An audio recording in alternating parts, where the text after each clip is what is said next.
So for the next session today on NN Startup Day, delighted to welcome Jessica Pilkington from Pilkington Communications. Jessica, how you doing? Hi, Simon. Brilliant. Thank you. Lovely to talk to you. Yeah, fantastic. And the day today has all been about celebrating small businesses starting up and those that are considering coming into self-employment or starting a business. And do you want to give us a brief introduction to who you are and what you do and how you help businesses and your clients? Yeah. So I run a PR and marketing company called Pilkington Communications. I started out in my career as a journalist. So I was originally a reporter at, you may remember, the Herald and Post weekly newspaper, and then the Chronicle and Echo. Did a bit of work with the Telegraph and the local radio stations.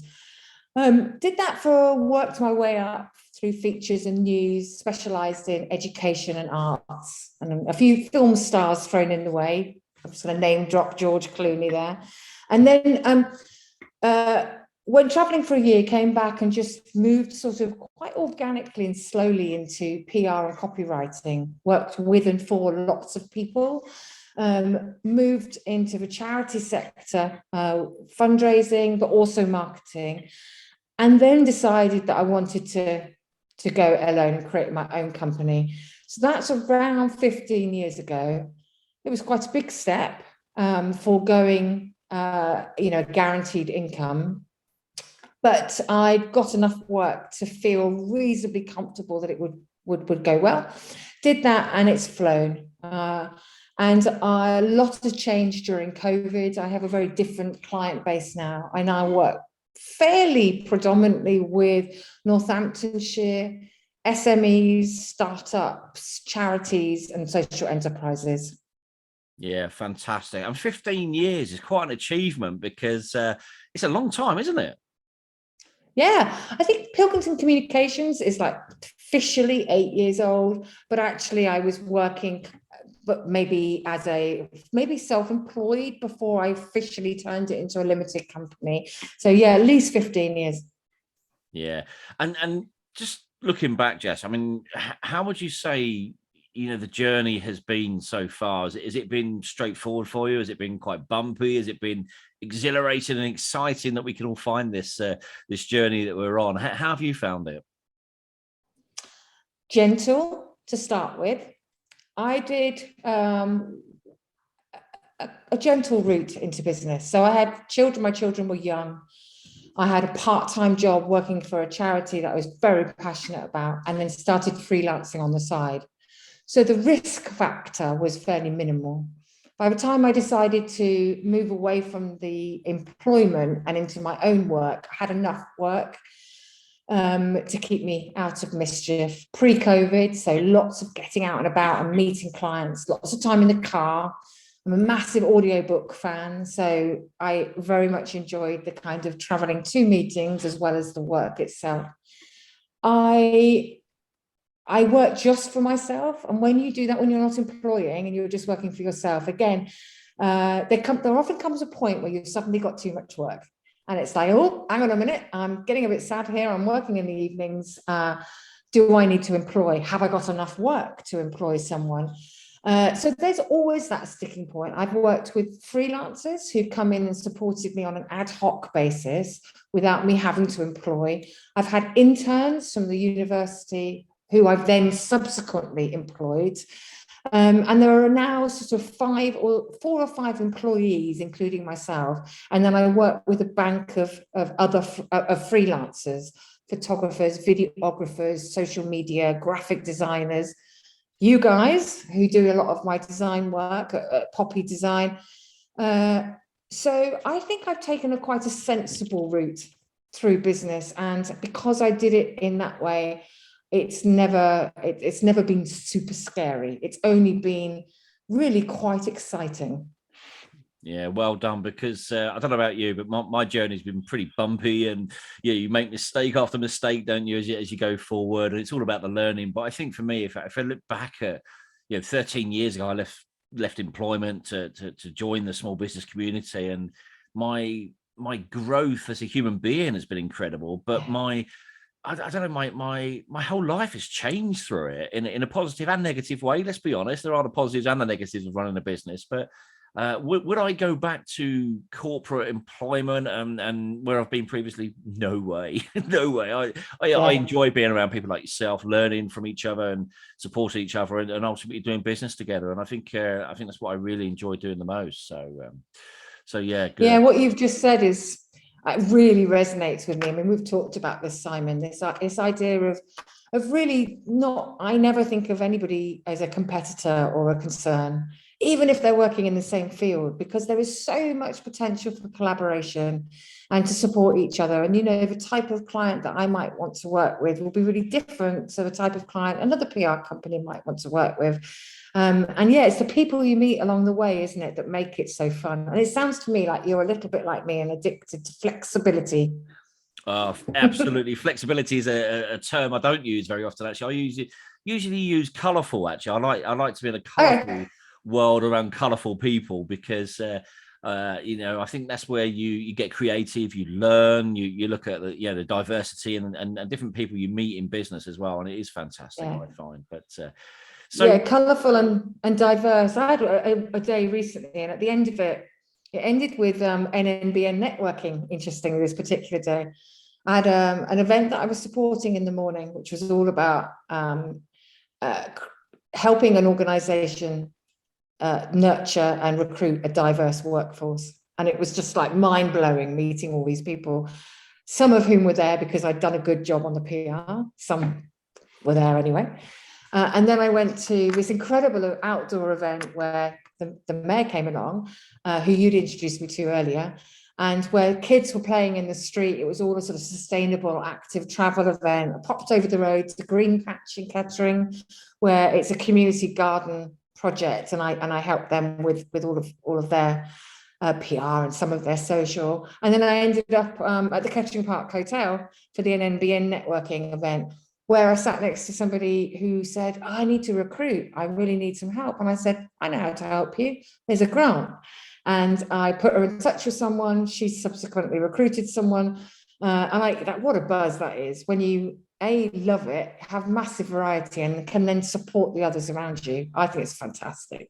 yeah, and that's what I enjoy, and that's what we've been looking at with the ethos and the ethics behind what we've been doing with the NNBN as well, about building that community and making sure that people know that they're not alone in business, but they are alone, if that makes sense. They're allowed to make their own and grow their own futures and grow their own wings, but at the end of the day, they're not alone when it comes to finding connections and finding people. So obviously with what we're delivering now, we absolutely love it, and it's great to have you on board with it as well. So I'm a yeah, founding member, aren't I? you are a founding member as well.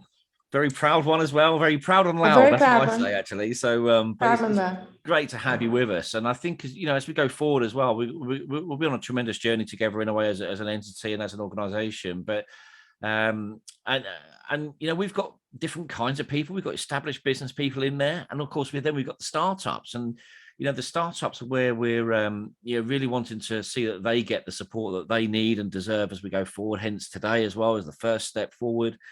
So yeah, because it can be quite daunting when you first take that first step. And if you think back to your first day, what was it like when you first got out of bed on your first day in business, having given up the security of the regular income and the jobs fed to you? What was it like for you? Like slightly olden days now, I have to say. I don't think there was any social media around when I was doing it. So I started really gently, like I said earlier. I don't even think I had my own website at the start. It was very word of mouth. Because I really strongly believe that people buy from people. So how was it on my first day? I probably got up a bit later. And yeah, and carried on as I had without having to rush off to the other job because I'd already been doing it. And I worked in partnership with somebody in the early days, and I got a massive buzz out of that.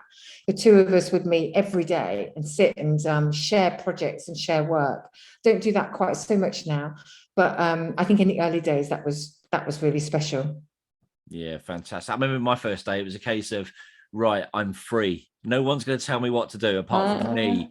And do you know what? That's often not a positive thing when it comes to my world. I know that, because you sort of think, oh, do you know what? I'm actually okay. I can take my foot off the gas. I can relax. But you should never really get into that culture and that mindset. But boy, have I let myself get in there over the years. But yeah, I mean, for me, it was just great to know that what I was doing was for me and for my family, my belief system, my vision, my drive. And I think that's what mm, really appeals to a lot of people as they go on the entrepreneurial, self-employment, starting a business journey. It is that excitement of, right, I can do this, provided I got the right support and the knowledge and the skills and yeah. tools to do it. But I'm doing this for me and my future, my kids and everything. And I think it's tremendous what people do. So The only thing I think, and it would be really easy. It's a sunny day. I'm here in my lovely office, and all's great. I must try to remember and be a little bit realistic, actually, that it isn't all plain sailing. And I think one of the challenges I personally have is the switching off. Because I love what I do now, and I particularly specialise in the not-for-profit sector, and I love it. I mean, I've got a new business launch happening soon. So there's lots going on in my head. I do find it's terribly easy for me to sit there on my laptop in the evening. And I went away recently for the weekend, for the Jubilee weekend, and I went cycling and walking. I took my computer, expecting me to be, boring as usual, and I didn't open it. And I have to say, I've come back feeling enormously refreshed. So I think maybe a lesson for me to take is to try to manage that workload so that it doesn't spill over into the home. And that is a real challenge. You raise a very valid point there as well, because the excitement and the enthusiasm and the drive and everything can often overtake the home life and everything like that. And it's absolutely, I mean, you're the first person, I'll be honest, that's mentioned it today on all these calls and these video calls today. So thank you for actually acknowledging that fact, because there is the danger of what can I do to carry on, and you hit burnout, and you hit obviously things, the washing doesn't get done and it causes conflicts in the house and everything. So switching off is such a key thing, I think. But we can't often switch off our brains, can we? And I think automatically we're wired to look at how we can continue driving life forward, let alone a business forward. And I think when business and self-employment, you're in the thick of the action constantly most of the time. How do Well, you like me, Simon, sorry, I was going to say, like me, you work with your family member, with Marie. And my husband is a fellow director. He works part-time. But again, it's that challenge, isn't it, of going home and saying, oh, just before we, I don't know, go for a walk the dog, how did that meeting go today? Or how's that logo in design? Or what happened to that potential client? We've got to the point where we pretty much go, right, 5 minutes, set the alarm, and then the alarm goes, and then that's it. No more work talk. And that's brilliant to do that. And we're very much similar as well. We'll if there's a problem that needs to be resolved in the business, or a challenge or something we're facing, or even an idea, we'll get closure on it before we even put a head on the pillow at night and just talk it through. So we are switching off, because I remember the days, before Marie and I were working together, when I used to run a business a couple of years ago, and I'd wake up every morning, the first job of the day, I shouldn't use that word job. The first thing I did in the day was to check the bank balance first thing in the morning. And it was like, right, what cash flow have I got to play with today? Because obviously money's coming in and going out. And that became routine over breakfast, and your head would start and be on it first thing in the morning. So switching off and getting that important night's sleep, and obviously getting up and getting on with the day, it was key. And I think I've faced challenges. I know everybody in business has faced challenges, and it's how you overcome those challenges that make you who you are, isn't it? It is. I remember, actually, I'd completely forgotten this until now. I remember in the early days, it was just me. I don't know if I'd set up the company officially then, but I was essentially doing the same work. So I was doing the work, invoicing for the work, checking it was paid. And I have to say, the financial invoicing side, the attention to detail, not my forte. I'm much more creative, people-based, strategic-based. And I remember we were coming back from a holiday, and I knew we had a tax bill coming. I was like, oh, it'll be fine. I've put a bit, it's fine. Got home, £6,000 it was. This was like year 3 of business. and I'd put £600 by. And that was a real lesson. It was like, okay, so there's a couple of ways of dealing with this. Either I get better at this, or actually I outsource this. And I think that would be my top tip, would be, it's okay not to be great at everything. And actually, is it a really good use of my time to be looking at invoices when it's not something that comes naturally to me? So now my fellow director does all of that. And you mentioned sort of income and cash flow. It's always a problem for small businesses, however well you're doing. I suppose I'm more smiley because I've allocated that to somebody else to be concerned about. And every now and again, I get a little, you need to call that invoice in or something. But by not leading on that, I'm able to maybe to have more fun and to enjoy it. But you do need somebody to have their eye on those things if it's not going to be you. Yeah. So what you're saying, a tip to someone thinking about starting a business or coming into the business world that's even started already, get someone to look after your money so you can crack on and run the business. Yeah. My other tip, which if I were to go back in time, I would do, and I recommend now to pretty much all my clients, particularly with startups, would be to go to the likes of NNBN, because you've got your finger on the pulse in terms of what support's out there, but also to go to your local enterprise partnership growth hub. If you're based in Northamptonshire, that's SEMLEP, and they have their own growth hub. Now, I recently managed to get an enormous amount of funding via an introduction they made to me. And one of my clients has had lots of advice from them. In fact, loads have. So if you go there, they'll give you things like, okay, we've got this free training, we've got this free support. They may have free accountancy software or somebody they can link you in with. I know that the Chamber of Commerce have other things too, but my first point of call is always the Growth Hub, and they will put you in the right direction. And there is a lot of funding out there specifically for startups. So you're not on your own, but you just sometimes need a bit of signposting. Yeah. I suppose my second would be, if I can help in any way, get in touch. I've been there. If you want a little bit of guidance in terms of social media, people get really carried away with it and they think it's really easy to do. I'm launching a new business or I'm expanding. I need to be on LinkedIn, Twitter, Instagram. Do I need TikTok? How's TikTok? How's my business Facebook page going? And often I say to people, just scale it back. Just concentrate on one or two channels and get it right, because you will make mistakes in that first 6 months. So do it on one or two channels, do the learnings and then expand, but make sure that wherever you invest your time, you're very clear on why you're investing your time. I get quite a lot of work from LinkedIn now, but I probably only spend 40 minutes a week on it. But when I do post, I'm either interested in it, passionate about it, or wanting to share something. And that works well for me. So yeah, don't feel you have to do everything.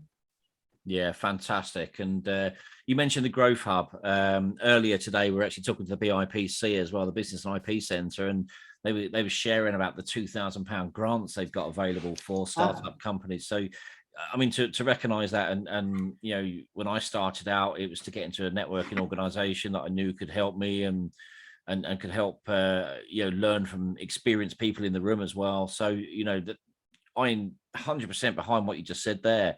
And again, not putting your eggs all in one basket versus being everywhere and anywhere. That's a key decision, I think, for some people, isn't it? Because people do need to be out there when you first start, but also, if you've got to look at the time that it's costing you and then the finance it's costing you to actually do that as well. So another great tip there as well. So talking about go on. I was just going to say, we live in such a digital world now where everything is at your fingertips in terms of courses. You can learn about SEO on your own by going on your YouTube. What sort of website should I create? Why would I be using this channel? How to create my own press stories? And I think that can be a bit dangerous, actually. I think sometimes it's about choosing where you want to spend your time. Don't over-research everything else and just start off with the basics. And my absolute top tip is to nail your elevator pitch. So your elevator pitch, for those who don't know, it's when you get into a lift, as the UK people say, on the ground floor, and you've got a meeting on the spot, you're getting out on the 10th floor, and suddenly standing next to you in the lift is the person that you really want to talk to. It could be a I don't know, someone from the council that's got those £2,000 grants that you were talking about. It could be a journalist that you've always wanted them to run a story about your business and they've never done it. Whoever it is, you have from floor 1 to 10 to persuade them. And if you practice that elevator pitch and perfect it, and then you can use it at networking when you have your little 1-minute chats. You can use it on your biogs, on your social channels, on your homepage of your website. If you're a charity, you can use it in your funding applications. It's enormously confidence building and empowering to be able to say, yes, this is what I do. And it keeps focus as well. Yeah. Yeah, absolutely. So talking about what you do, obviously you're in PR marketing and helping people to get out there, basically. What would you say is a number one sort of tip for anyone starting a business with maybe their PR? So I think very much PR and digital marketing is quite mixed now. So digital marketing being anything that you can do on your smartphone or computer. PR being about generating headlines in the publications or the broadcast media of your choice. What would my top tip be? I think it first of all would be to know, and perhaps talking to a Growth Hub advisor, what your objectives are for your business. So let's say they are sales based or event admission based or something along those lines. Then working out what PR you need in order to support those KPIs. So let's say you want to boost attendance at an event that you've got happening. You may think, yes, it's worth me doing some press coverage around this and it's worth me putting some stuff on social, but I'm not going to do a podcast and I'm not going to do X, Y, and Z because it's not going to ultimately reach my KPI. So in summary, have a good website if you can. If you can't, a lot of charities in particular now use Facebook as their first point of call. So if you haven't got any budget for a website, make sure your Facebook's brilliant. You can actually choose to have different templates when you go to the edit settings, if you're a charity or education, retail, professional, and make sure that's absolutely spot on and branded. If you've got a website, make sure the two look really similar and that you're linking from one to the other. Make sure that any time you spend on content, you share across all your platforms. Yeah. Done well there. I was expecting one. Have I? About 10. Oh, sorry. Yeah. No, I mean, I don't even have business cards now. I don't feel that I particularly need them, but I don't think you need to spend a lot of money now. Website, Facebook, maybe some business cards if you're going to network. And maybe have some meetings as well with people in the same business as you. So I had a meeting with somebody recently who I met at your group, Simon, someone else, another person. She's in marketing and copywriting. We had a lovely chat, and she's now doing some work for me on a freelance basis. But if she never needs any support with the sector that I work in, I may be able to step in and help her. So yeah, start slowly. Don't spend too much time on your PR because you need to use your time wisely. So when you do decide what to do, make sure it's going to be effective. It's very easy to sit on a computer and sit on LinkedIn all night and you feel like you've done loads, but actually, what has it achieved? Yeah, fantastic. So top tip became top tips. I tell you what, that's enough to write a book, I reckon, there. Yikes. No, I don't know absolutely. if I realised that you said top tips. Top tips. I mean, I only said top tip, and then you're like, Oh, wow, sorry. there's like 20 there. But no, Jessica, I mean, Honestly, thank you. a decent journalist should know the difference between plural and singular, but hey ho. But yeah, if anyone ever needs any help, I'm in the next few weeks. I'm actually setting up a new arm to my business. I haven't announced it yet, but certainly by early June, in the next few weeks anyway, it will be live, and that will be specifically for social enterprises and charities to access some training and support. But I'm always on the end of the line. I actually really like gifting time to people if they just want a bit of advice. I have a few kind of blogs on my website, how to do things that can be useful. But yeah, if people want to give me a ring or connect with me on LinkedIn or drop me an email, if there's anything that I can do, or if people want to come to me and have a coffee, more than happy just to give you a bit of freebie help. Yeah, fantastic. And that's a great offer there. So if you are thinking about starting a business or you want to know more about how you could get out there, then Jessica, I mean, what an amazing offer there that you could spend some time with How people. many members have you got, Simon? How many what, sorry? How many members have you got? How many members of... Just wondering how many people will be asking me. But Oh, no, it's well, a genuine offer. the time this goes global, I tell you something, you're going to be inundated, I'm sure. But no, I mean, joking aside, I mean, it's a great opportunity to spend some time with you and understand what people need to do to help get things right from the beginning. Because obviously, when you start out, and I've made this mistake, you do end up thinking, I'll do it all myself. I know what I'm doing, but actually you don't, and you get caught up in that diary of hell, really, of too much going on, and you've not really got the focus that you should have on actually delivering the core product. So yeah, I think that's an amazing opportunity to go and spend some time with you. And I've got to ask you as well, Jessica, where are we going to find out about this announcement that you're going to be making in a couple of weeks' time?